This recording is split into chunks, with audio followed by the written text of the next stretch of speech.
we had time where we had free reign. Like there was so much space at recess or in aftercare to just go have a kid adventure. Just being in the outer orbit of campus was so nice.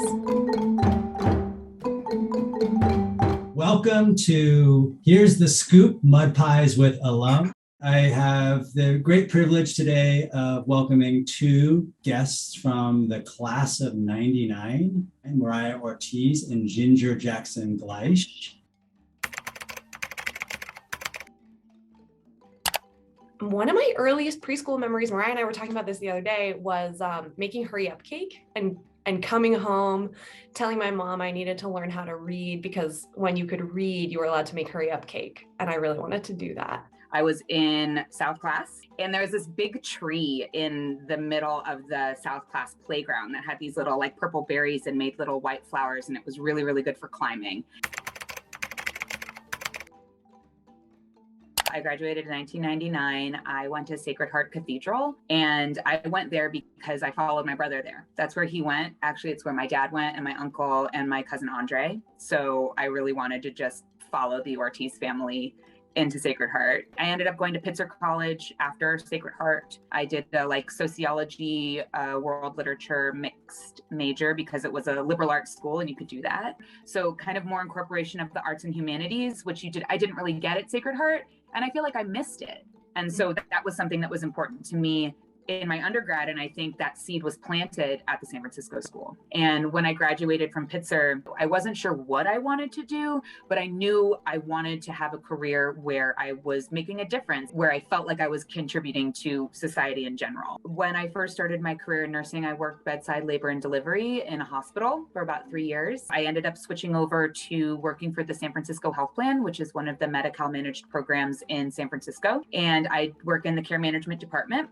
And I provide clinical case management to members who have qualifying conditions. Make sure they understand their diagnoses and the treatment plan, make sure they're connected to care and they're accessing care appropriately. So they're not going to the emergency room when they need a flu shot. I call myself like a glorified medical translator because it's incredible how many people will go to a doctor's visit, nod along, have this 20-minute visit, leave, and they don't know what just happened. So that's kind of what we're trying to prevent and what I do in my role. So after the San Francisco School, I went to University High School, which is where I met Steve. He was my English 1 teacher and soccer coach also. Yep. UHS was like Sacred Heart, I think, but in a different way. It was really different from the San Francisco School.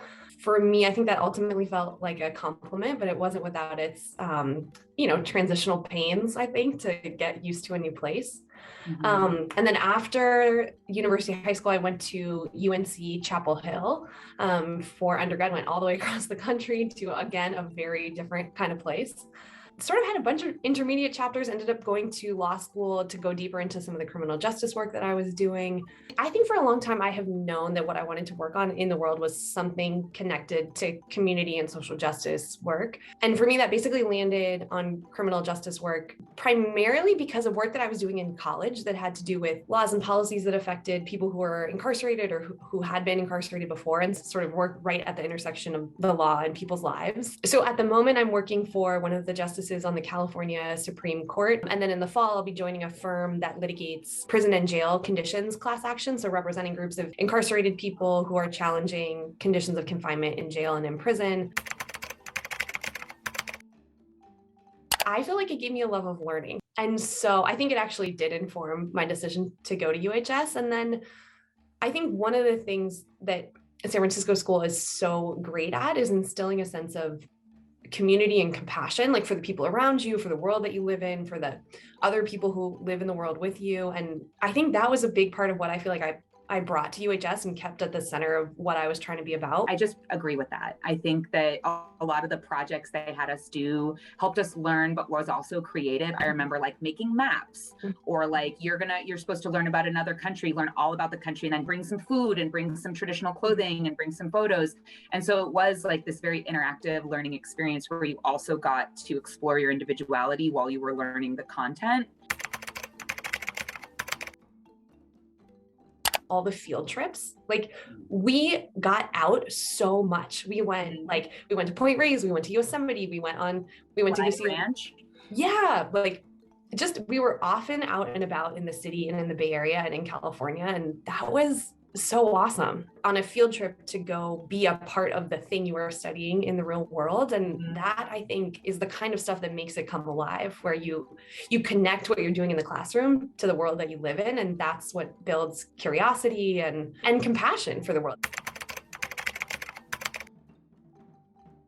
Mariah and I were just talking through what our classmates from San Francisco School are all doing. A bunch of us are kind of in justice spheres, or also like creative practices. We were like, what is the through line of this? But I feel like a lot of it is like passion for bringing something to the world that makes it better. I'm thinking about Max, our classmate Max, who's like a baker. Some of us who are like teachers or social workers or things like that. Like, I feel like a lot of our class is animated by passion about the things that they do.